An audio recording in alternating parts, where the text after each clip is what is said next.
ప్రార్థన చేసుకుందాం. పరిశుద్ధుడా, ప్రేమ స్వరూపి, దయగలిగిన మా తండ్రి, కృపలో ఐశ్వర్యవంతుడు అయిన మా ప్రభువా, నీ ఘననామానికి మహిమ చెల్లిస్తూ మరొకసారి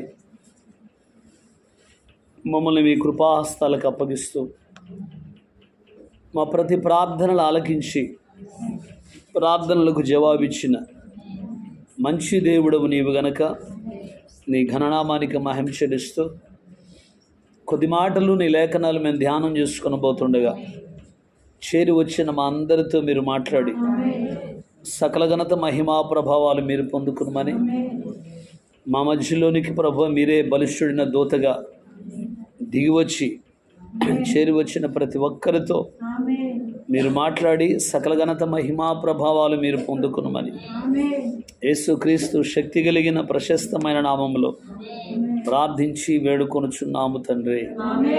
ఆమెన్. హల్లెలూయా. దేవుని పరిశుద్ధ నామమునకు మహిమ కలుగునుగాక. మొదటి దినవృత్తాంతముల గ్రంథము 4వ అధ్యాయం. మొదటి దినవృత్తాంతముల గ్రంథము 4వ అధ్యాయం 9 నుండి 10 వచనాలు. యెబ్బేజు తన సహోదరుల కంటే ఘనము పొందిన వాడై ఉండెను. వేదన పడి ఇతని కంటినని అతని తల్లి అతనికి యెబ్బేజు అని పేరు పెట్టెను.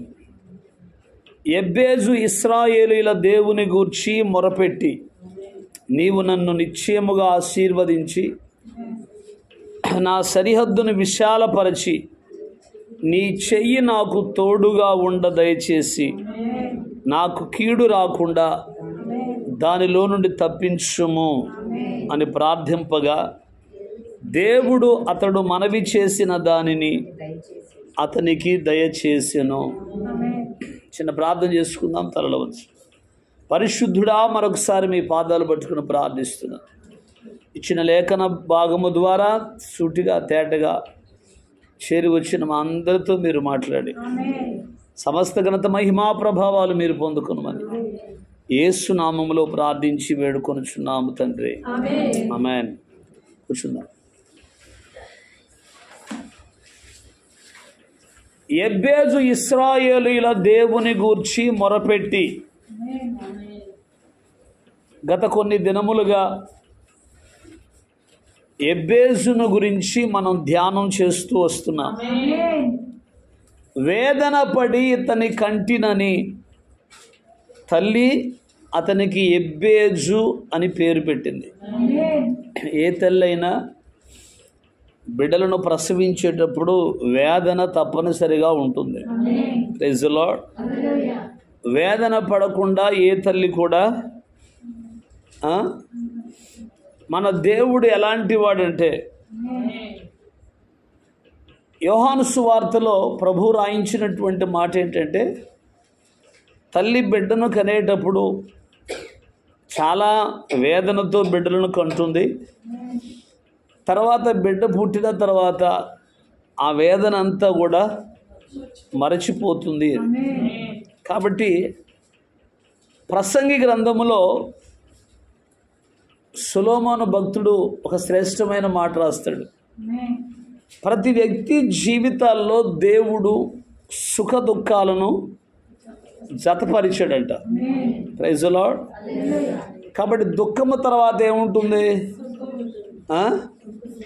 సంతోషము. సుఖము అనే దానికంటే సంతోషం అంటాం మంచిది. Praise the Lord. దుఃఖము తర్వాత సంతోషం ఉంటుంది, చీకటి తర్వాత వెలుగు ఉంటుంది. కాబట్టి జీవితంలో కష్టాలను అనుభవించిన వారికి, వింటున్నారా, ఓటమిని అధిగమించిన వారికి తప్పనిసరిగా వారి జీవితాలలో విజయము తప్పకుండా కలుగుతుంది. వింటున్నారా? నువ్వు ఒక్కటే చేయాల్సిన పని ఏంటంటే ఓన్లీ బిలీవ్. కేవలం నమ్ము. ఆమేన్. నిన్ను ఆయన దీవిస్తాడని నమ్ము, స్వస్థపరుస్తాడని నమ్ము, నీ జీవితంలో అద్భుతం చేస్తాడని నమ్ము, కోల్పోయిన వాటన్నిటినీ తిరిగి మరలా ఇస్తాడని నమ్ము. నమ్ముట నీ వలనైతే అప్పుడేం జరుగుతుంది తెలుసా? పట్టజాలనంత విస్తారమైన దీవెన. కలవరాల మధ్యలో వింటున్నారా? దుఃఖములో, కష్టములో, శ్రమలో ఉన్నటువంటి నీ జీవితం ఆయనకు తెలియంది కాదు. మన ప్రతి పరిస్థితిని తెలిసినవాడు. కాబట్టి కొద్దిపాటి శ్రమలు వచ్చినప్పుడు చాలామంది ఏం చేస్తున్నారంటే దేవునికి దూరంగా పారిపోతారు. ఆమేన్. దేవుని సన్నిధిలో రోషము కలిగి మనము ప్రార్థన చేసి, ఆమేన్, నీ భక్తి నీకు ధైర్యము పుట్టించదా అని భక్తుడు అడిగినట్లుగా మన భక్తి మనకేం చేయాలి? ధైర్యాన్ని పుట్టించాలి. దేవునికి స్తోత్రం. తప్పనిసరిగా దేవుని హస్తము నాకు తోడుగా ఉంటుంది అని నువ్వు నమ్మాలి. వింటున్నారా? శ్రమ దినాన కృంగిపోకూడదు, కష్టం వచ్చినప్పుడు పారిపోకూడదు. Praise the lord.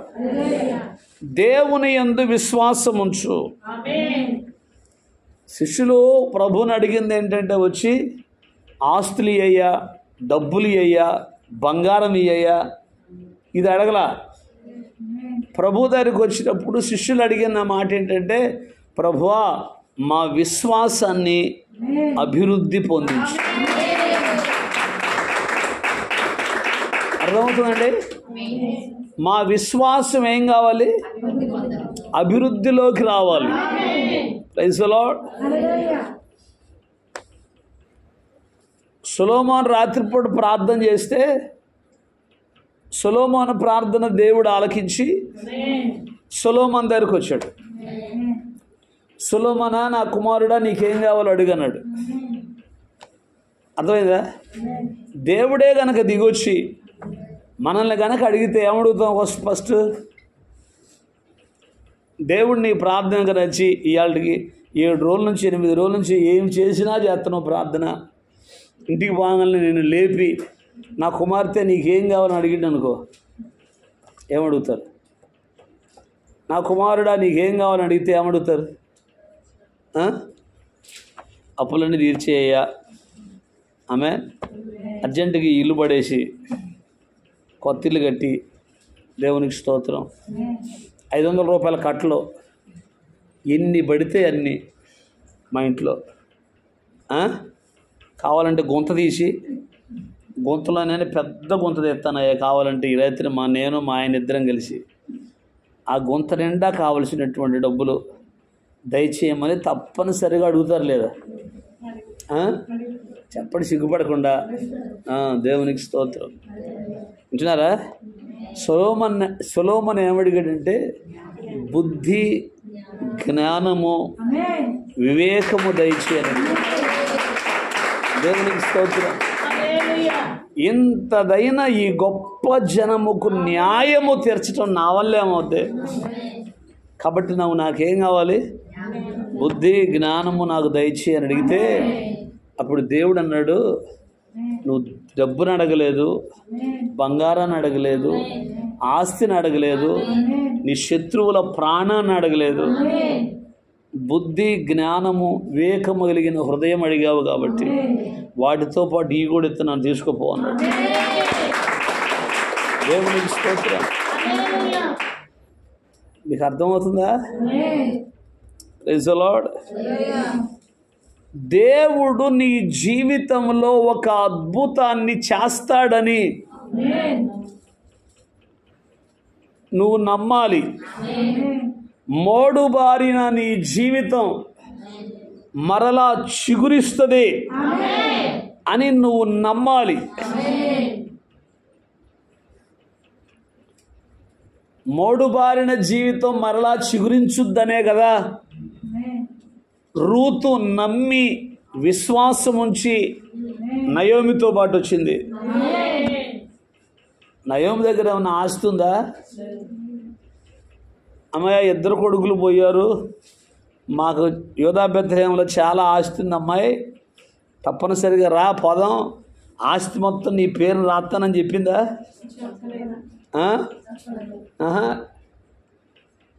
కారణం ఏంటి? ఇశ్రాయేలీయుల దేవుడు మోడుబారిన నా జీవితమును మరలా చిగురింప చేయటానికి సమర్థుడు, శక్తి కలిగిన దేవుడని రూతు నమ్మింది. అందుకే రూతును జీవితంలో దేవుడు ఒక అద్భుతాన్ని చేశాడు. అందుకే హెబ్రీ గ్రంథకర్త ఏమని రాస్తాడంటే, విశ్వాసము లేకుండా దేవునికి ఇష్టుడై ఉండుట అసాధ్యమని చెప్పి, దేవుని యొద్దకు వచ్చువాడు ఆయన ఉన్నాడని, తన్ను వెదకు వారికి ఫలము దయచేయగలడని నమ్మాలి కదా.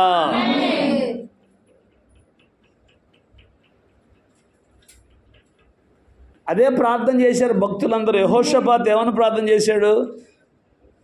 నా వలన ఏమీ కాదు, నీవే మా దిక్కు.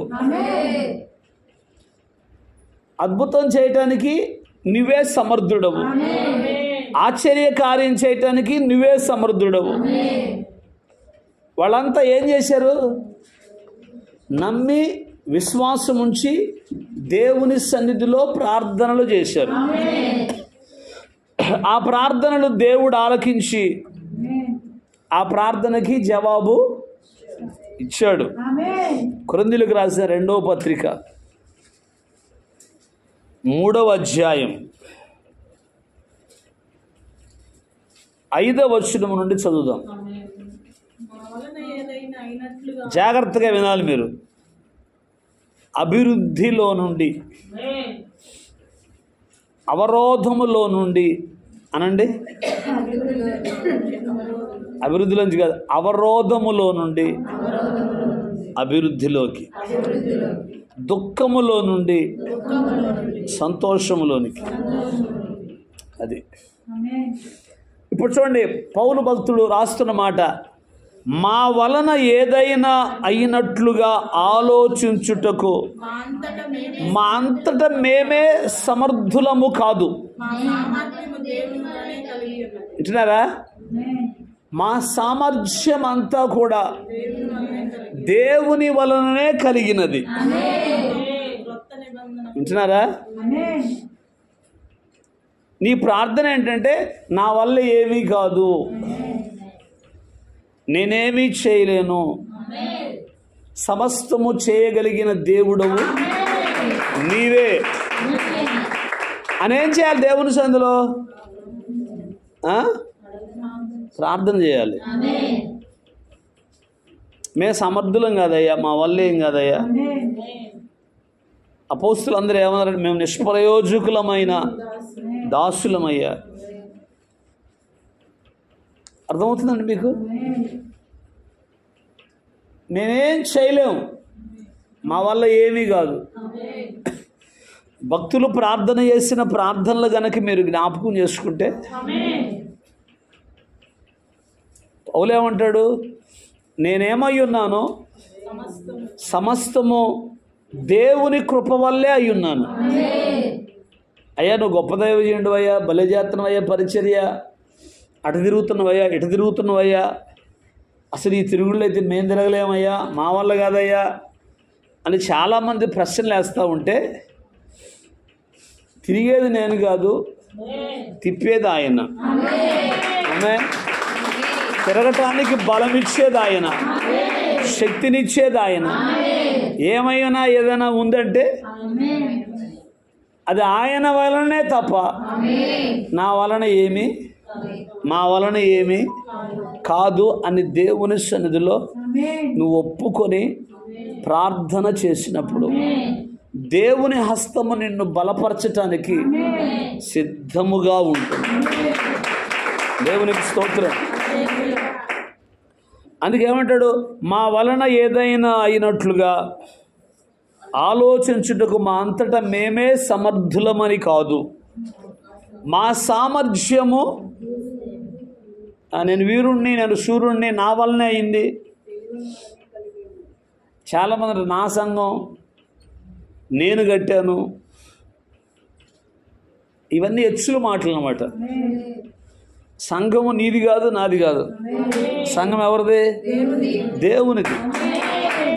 హల్లెలూయా. ఈ సంఘం కొరకు నువ్వు ఒక బాటిల్ రక్తం కూడా కార్చలా.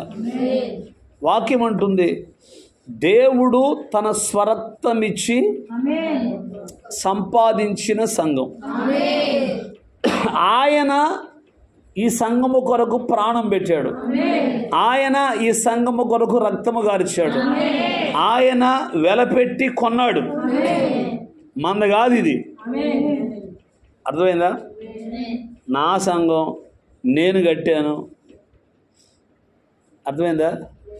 ఆర్ఆర్కే మూర్తి గారి దగ్గరికి ఒకడు వచ్చి అన్నాడంట, ఒకడు వచ్చి నా సంఘాన్ని పాడు చేస్తున్నాడు అన్నాడంట. వేరేవాడు ఒకడు వచ్చి నా సంఘాన్ని పాడు చేస్తున్నాడంటే అప్పుడు ఆయన అన్నాడంట, అది నీ సంఘమా? నీ సంఘం అయితే పాడైపోవాల్సింది అన్నాడంట. అర్థమైందా? ఎవరి సంఘం అది? దేవుడు తన స్వరక్తమిచ్చి సంపాదించిన సంఘం. హల్లెలూయా. మనము ఆయన వారం. 100వ కీర్తనలో కీర్తనకారుడు అంటాడు, మనము ఆయన వారము, ఆయన ప్రజలము, ఆయన మేపే గొర్రెలము. దేవునికి స్తోత్రం. కాబట్టి ఇక్కడ పౌలు భక్తుడు ఏమంటాడంటే, మా సామర్థ్యము దేవుని వలననే కలిగి ఉంది. అర్థమైందా? ఈ వయసులో కూడా, ఈ వృద్ధాప్యంలో కూడా ఆ చివరి నుంచి ఈ చివరి దాకా వస్తున్నారంటే ఇది మీ శక్తి కాదు, మీ బలం అంతకన్నా కాదు. ఇది కేవలము దేవుని కృప. దేవుడు నడిపిస్తున్నాడు కాబట్టి ఆయన ఇచ్చిన ఆరోగ్యమైన, ఆయన ఇచ్చిన శక్తి అయినా, ఆయన ఇచ్చిన బలమైన అన్నిటిని బట్టి ప్రభువుకే మహిమ చెల్లించాలి. దేవునికి స్తోత్రం. మా సామర్థ్యము దేవుని వలననే కలిగినది. ఆయనే మమ్మును క్రొత్త నిబంధనకు అనగా అక్షరమునకు కాదు గాని ఆత్మకే పరిచారకులమౌటకు మాకు సామర్థ్యము కలిగి ఉంచాడు. అందుకే శక్తి చేత కాదు, బలము చేత కాదు, కేవలము దేవుని ఆత్మ ద్వారానే కార్యాలు జరుగుతాయి. Praise the Lord. అంటే ఇప్పుడు ఎబ్బేజు ప్రార్థన ఏంటి? నీ హస్తము నాకు తోడుగా ఉండాలి. ఒకటేంటి? నిశ్చయంగా ఆశీర్వదించాలి అనండి. ఎవరిని? పాస్టర్ గారిని. ఆమేన్. నంబర్ 2, నా సరిహద్దులు విశాలపరచబడాలి. ఓకేనా? సరిహద్దులు ఏం కావాలా? సరిహద్దులు విశాలపరచబడాలి. ఆమేన్. అదే మీకు చదివినిపించింది. కుడివైపుకి వ్యాపిస్తావు, ఎడం వైపుకి వ్యాపిస్తావు. సంవత్సరములు జరుగుతూ ఉండగా కార్యాలు నూతన పరచబడుతూ ఉండాలి. దాని కొరకు ప్రార్థన చేయాలి. అర్థమైందా? బైబిల్ గ్రంథములో ఉన్న వాగ్దానాలన్నీ, బైబిల్ గ్రంథంలో ఉన్న వాగ్దానాలన్నీ నావే. యెషయా 54 చూడండి ఒకసారి.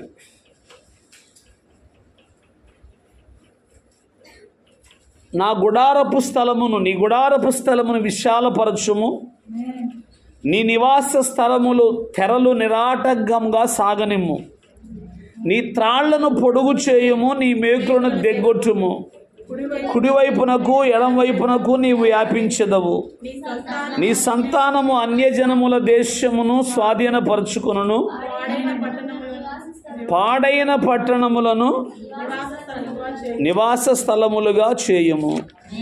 గట్టిగా స్తోత్రం చెప్పండి. అంటే మన ప్రార్థన ఏంటి? అయ్యా నేను కుడివైపుకి ఎడమ వైపుకి వ్యాపించాలి. ఆమె వ్యాపించాలంటే నీ హస్తము నాకు తోడుగా ఉండాలి, నీ చెయ్యి చెప్పాలి. ఏ కీడు రాకుండా దానిలో నుండి తప్పించు. ఇప్పుడు 40 దినాలు ఉపవాస ప్రార్థనలు ఎందుకొరకు? మనకు ఒక అలవాటు ఉంది. ప్రారంభంలో 40 దినాలు ఉపవాసం ఉండి దేవుని సన్నిధిలో గనక ప్రార్థనలు చేయగలిగితే సంవత్సరం అంతా కూడా దేవుడు మనకు అన్ని విషయాల్లో జయమిస్తున్నాడు. హల్లెలూయా. ఇప్పుడు మొన్న 4, 5, 6 తారీఖులో జరిగిన మీటింగ్సే సాక్ష్యం. ఊరంతా కరెంటు పోయింది, దేశం అంతా కరెంటు పోయింది తుఫాను ప్రభావం వల్ల. మన కోటాలు ఆగలేదు, ఇక్కడ కరెంటు ఆగలేదు, మైకు ఆగలేదు, చివరికి వాయిద్యాలు కూడా ఆగలేదు. అన్నీ ఇన్వర్టర్ మీదే. దాని కెపాసిటీ ఎంత? చాలా తక్కువ. Praise the Lord. ఇది కేవలము నిశ్చయముగా ఆయన హస్తము మనకు తోడుగా ఉండబట్టే. హల్లెలూయా. ఆగిందా కరెంటు పోయినా? ఆగలేదు. నేను టెన్షన్ పడుతున్నాడు కూర్చొని, ఎప్పుడు ఆగిపోద్దో, ఎప్పుడు మైక్ ఆగిపోద్దో, ఎప్పుడు వాయిద్యాలు ఆగిపోతాయో. కానీ కరెంట్ లేకపోయినా, తుఫాన్ అయినా, గాలి అయినా, వర్షమైనా, వాగులు వస్తున్నా కోటాలు ఆగలేదు, కరెంటు ఆగలేదు. ఇది కేవలం ఈ 40 దినాల ప్రార్థనల ప్రభావమే. మే మీటింగ్స్ పెట్టినా, జూన్లో మీటింగ్స్ పెట్టినా, జూలైలో మీటింగ్స్ పెట్టినా, ఆగస్టులో పెట్టినా, నవంబర్లో పెట్టినా. నవంబర్ మీటింగ్స్ అయితే పిడుగురాళ్ళ ఓవర్ బ్రిడ్జ్ దాకా వర్షం బేభత్సంగా. కానీ మనం మీటింగ్ పెట్టిన ఆవరణం అంతట్లో ఒక్క చుక్క కూడా వర్షం. ఒక సంగతి చెప్పమంటారా? పొరుగురు నుంచి వచ్చేటువంటి వాళ్ళు మీటింగ్కి తడిసి వచ్చారు. అర్థమైందా? వాళ్ళు ఇచ్చిన సాక్ష్యం ఏంటంటే, తడిసి వచ్చాం మేము, అసలు మీటింగ్ జరిగిద్దో జరగదో అని. కానీ అద్భుతమైన కృప. ఆమేన్. నేను కేవలం చెప్పగలను, 40 దినాల ఉపవాస ప్రార్థనలు, 21 దినాల ఉపవాస ప్రార్థనలు, అది పిడుగురాళ్ళలో, మేదరమెట్లలో దేవుడు జరిగించిన ఆ కూడికలను బట్టి దేవుడే ప్రతి విషయంలో మనకు జయాన్నిస్తూ, ఏ తెగులు మన గుడారాలకు సమీపించకుండా, ఏ కీడు మన మీదకి రాకుండా ఈ ప్రార్థనలే మనల్ని కాపాడుతూ వస్తుంది. నేను నమ్ముతున్నాను. ఇక్కడ దేవుని హస్తం, నీ చెయ్యి నాకు తోడుగా ఉండాలంటే అర్థం ఏంటంటే, ఆయన శక్తి, ఆయన సన్నిధి మనకు తోడుగా ఉండాలి. ప్రతి సంఘాల్లో డెంగ్యూ జ్వరాలు వచ్చి హాస్పిటల్లో చేరిన వాళ్ళు ఉన్నారు, కిడ్నీ ప్రాబ్లమ్స్ వచ్చి హాస్పిటల్లో చేరిన వాళ్ళు ఉన్నారు, ఆ రోగాలు ఈ రోగాలు వచ్చి హాస్పిటల్లో చేరిన వాళ్ళు ఉంటారు. కానీ ఈ 40 దినాలు ఉపవాస ప్రార్థనలకు వచ్చి, ఉపవాస ప్రార్థనలో పాల్గొని, దేవుని కృప కొరకు కనిపెట్టుకొని, దేవుని కొరకు ఎదురు చూచి, ఇదేంటి, ఇది త్యాగం కదా?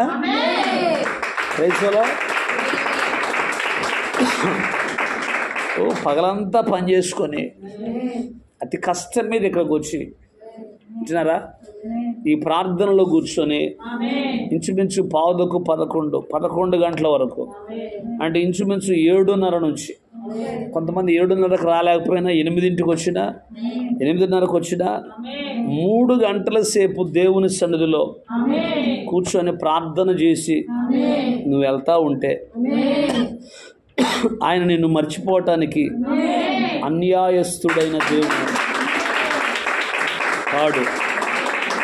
అవసరాలు తీరుస్తున్నాడు, అక్కర్లు తీరుస్తున్నాడు. ఏ సమయానికి ఏది నీకు కావాలో ఆయన ఇస్తున్న దేవుడు. కాబట్టి యోహాను సువార్త 4:24 ప్రకారం ఆయన ఆత్మయున్న దేవుడు గనక ఆయన ఆత్మయున్న దేవుడు గనక ఆయనను ఆత్మతో సత్యముతో ఆరాధించాలి. కాబట్టి మన ప్రార్థన ఏమై ఉండాలంటే ఎబ్బేజు వలె, ఒకటి నీవు నన్ను ఆశీర్వదించాలి. నెంబర్ 2 సరిహద్దులు విశాలపరచాలి అని రోజు అడగాలి. ఎబ్బేజు ప్రార్థనే అనండి, నా ప్రార్థన అయి ఉండాలి అనండి. అమ్మో ఇంటారా, నిద్రపోతున్నారా? ఎబ్బేజు ప్రార్థనే నా ప్రార్థన అయి ఉండాలి. చేపెట్టాడు.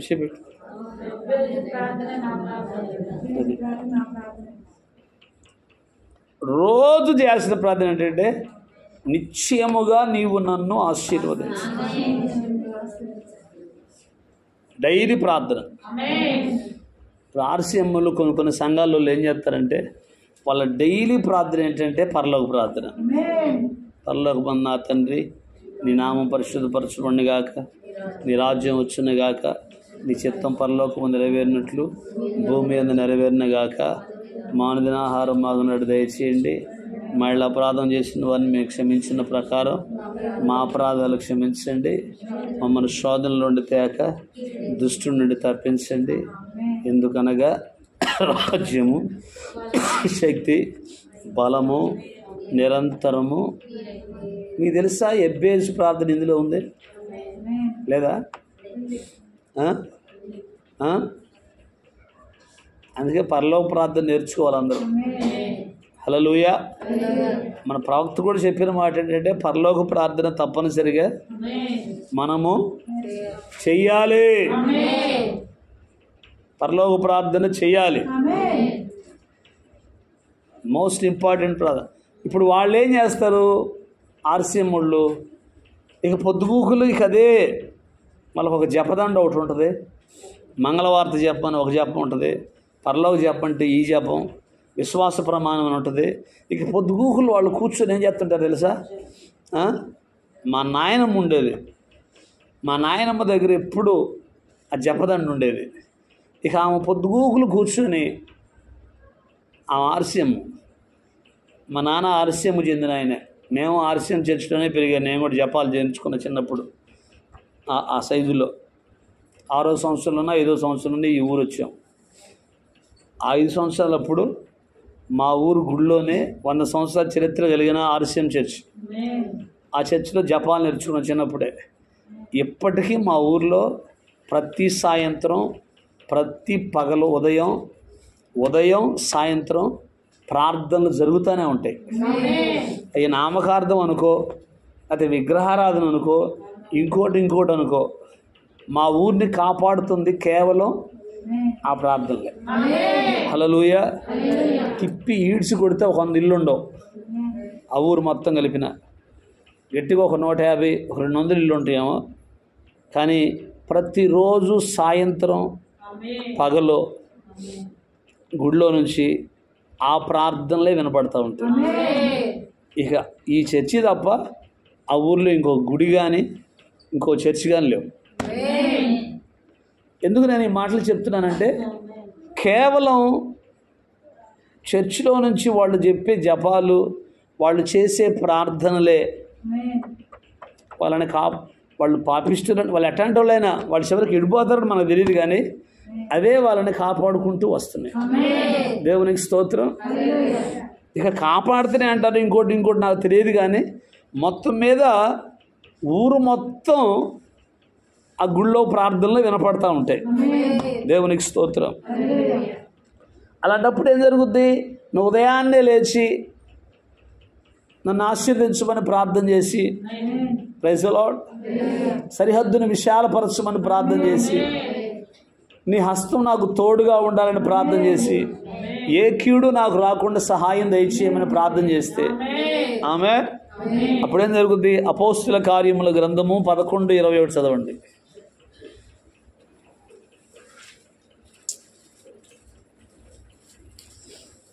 ప్రభువు హస్తము, అక్కడ రాయబడిన మాట ఏంటంటే, ప్రభువు హస్తము వారికి తోడై ఉండెను.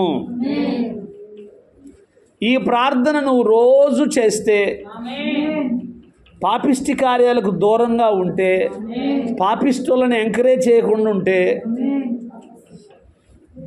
దేవుని హస్తం నీకు తోడుగుండదా? ఏమా? బూతులు మానేసి, లోక పద్ధతులు మానేసి, లోకాచారాలు మానేసి, నీ మట్టుకు నువ్వు జాగ్రత్తగా ఉంటే దేవుని హస్తం నీకు తోడై ఉండదా? ఉండదా? గట్టిగా చెప్పండి.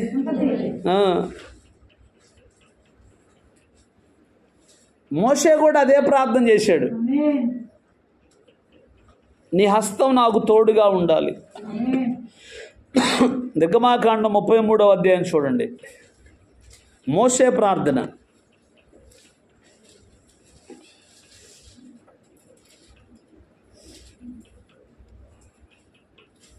అందుకు ఆయన, ప్రభు ఏమంటాడు? నా సన్నిధి నేను నీకు విశ్రాంతి కలుగజేసేదనగా, మోషే ప్రార్థన చేస్తాడు. చూడండి, నీ సన్నిధి గనక రాకపోతే ఇక్కడ నుండి మమ్మల్ని తీసుకుపోవద్దు. నీ ప్రజల ఎడల నీకు కటాక్షము కలిగినదని దేని వలన తెలియబడును? నీవు మాతో వచ్చుట వలననే కదా. మా వింటున్నారా?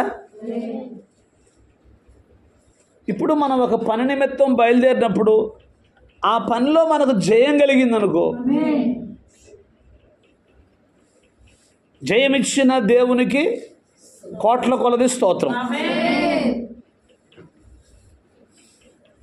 దీన్ని బట్టి మోషే ఏమంటున్నాడు? మేము ఎక్కడికి పోతే అక్కడికి నువ్వు వస్తున్నావు కాబట్టి అక్కడ మాకు జయం కలుగుతుంది కాబట్టి దీన్ని బట్టి మాకేమర్థమవుతుంది? నువ్వు మాతో ఉన్నావు. భయంకరమైన తుఫాన్లో కూడా మన కోటాలు జరిగినాయి అంటే అర్థం ఏంటి? ఆయన మనకు తోడుగా ఉన్నాడు. హల్లెలూయా. పిడుగురాళ్ళు చుట్టుపక్కల వర్షం కురిసింది, మన మీటింగ్ దగ్గర వర్షం కురలేదంటే అర్థం ఏంటి? మనకు తోడై ఉన్నాడు. 2000 సంవత్సరంలోనే ఆయన వాగ్దానం చేశాడు మత్తయి 28:20 ప్రకారం, ఇదిగో నేను యుగ సమాప్తి వరకు. అది అట్లు మేము అనగా నేనును నీ ప్రజలను భూమి మీదనున్న సమస్త ప్రజలలో నుండి ప్రత్యేకించబడుదుమని ఆయనతో చెప్పాను. We're special peoples. మనము ప్రత్యేకించబడినటువంటి ప్రజలం. ఎందుకు ప్రత్యేకించబడిన ప్రజలమని చెప్పుకున్నామంటే దేవుడు మనకు తోడుకున్నాడు. సంఘశాఖలకి దేవుడు తోడుగా లేడు. అందుకే వాళ్ళ కోటాలు పెడితే వానలు కురితే, వర్షాలు కురితే వర్షంలోనే డ్యాన్స్ చేస్తుంటారు వాళ్ళు. అర్థమైందా? ఏలియా దేవుడు మన దేవుడు. ఓకేనా? ఏలియా ఏం చేశాడు? వర్షంలో డ్యాన్స్ చేశాడు. ఆహా, దీవెనకరం వర్షాలు కురుస్తున్నాయి, ఆహా మేము కోటాలు పెట్టాం, వానలు కురుస్తున్నాయి, అందుకే వానలోనే ప్రార్థన చేస్తాం, వానలోనే పాటలు పాడతాం. వానలు కూడా దేవుడు అద్భుతంగా చేశాడు. నోరు ముత్తే బాగుంటాం. నువ్వు కోటం పెడితే ఏం జరగాలి? వర్షం ఆగిపోవాలి. అర్థమైందా? లేకపోతే ఆ వర్షంలో కోటం జరగాలి, అద్భుతం జరగాలి, ఆగిపోవాలి వర్షం.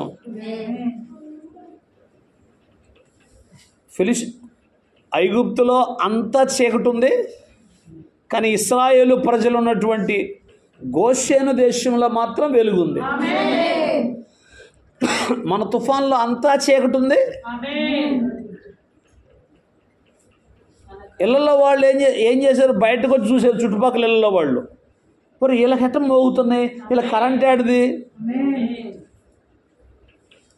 ఆయన సహాయం కదా ఇన్వర్టర్ కూడా. హల్లెలూయా.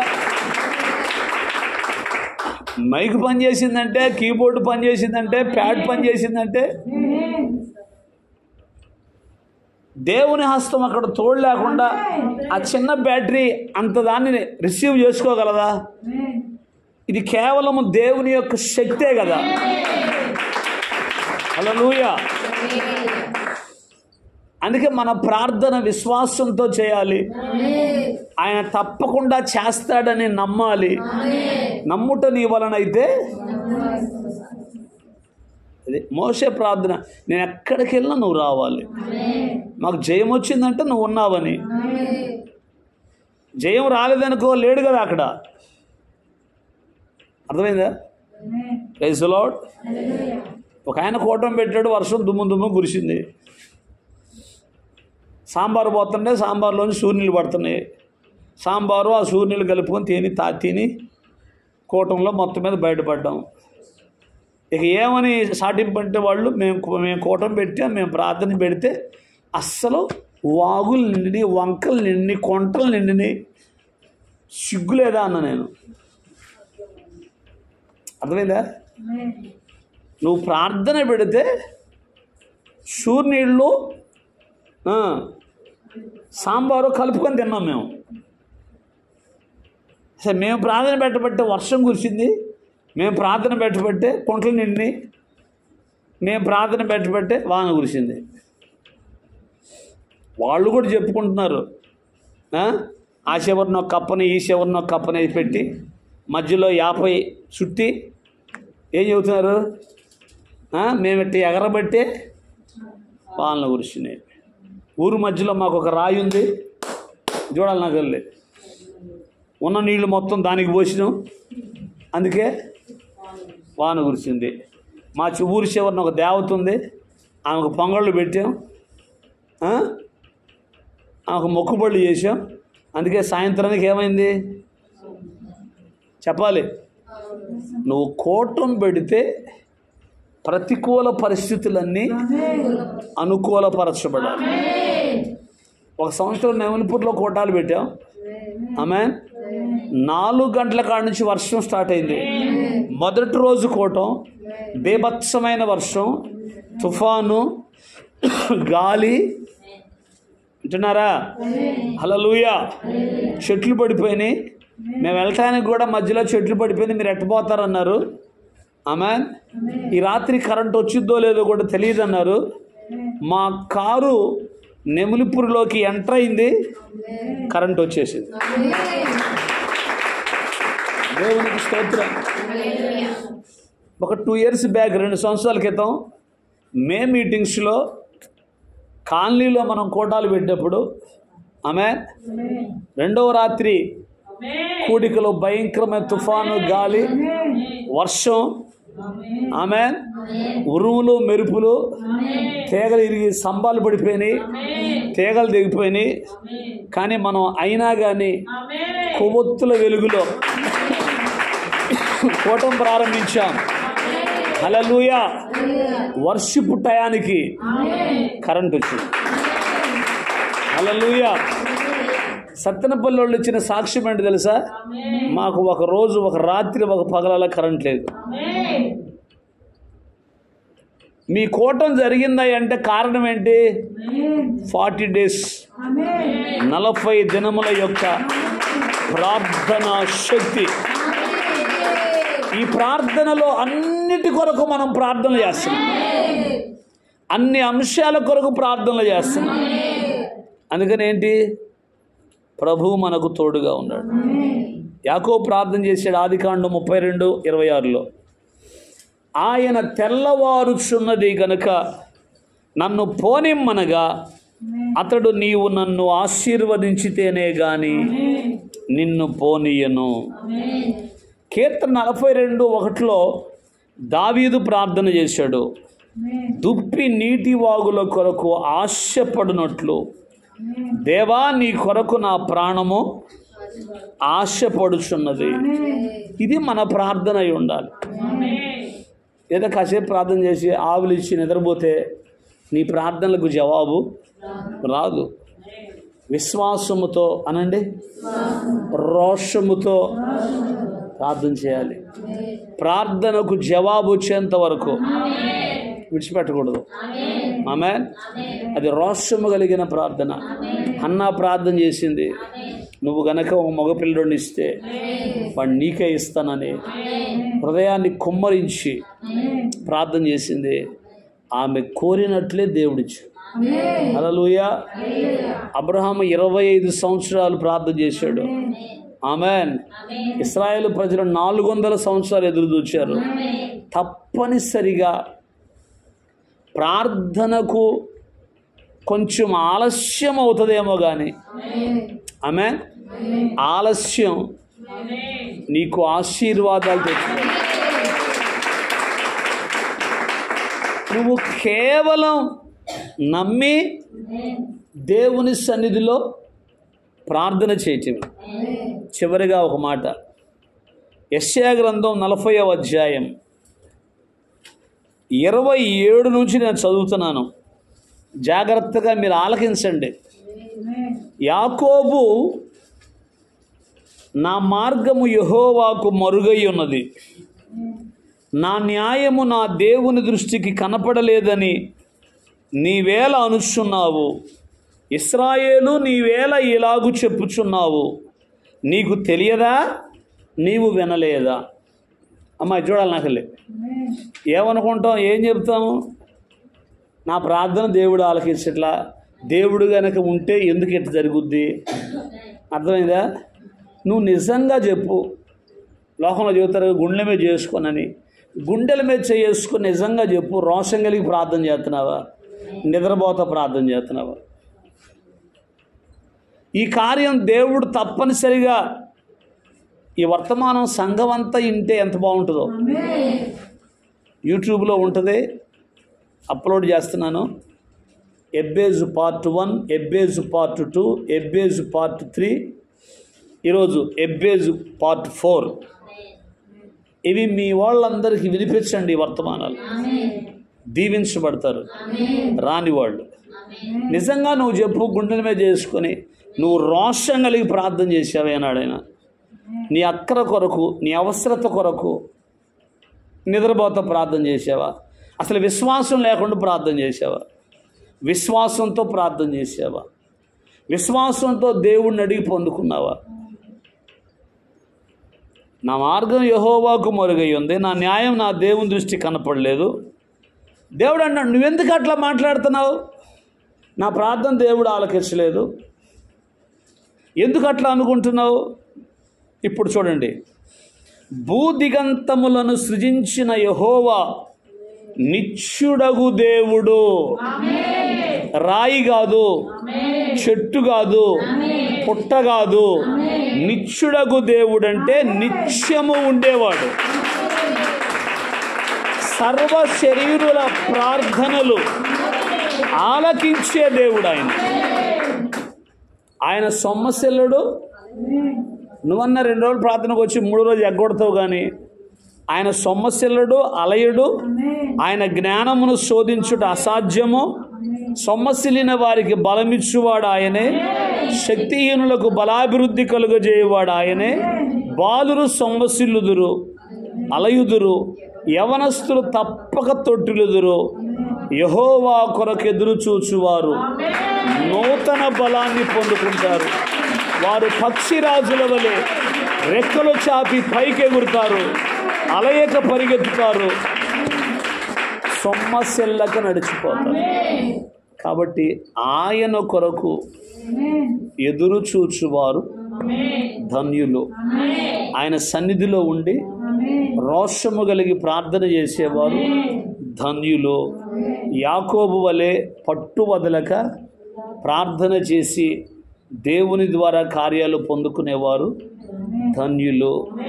తిని మొహం ఉబ్బిందాక నిద్రపోయేవాళ్ళు మీరే చెప్పు.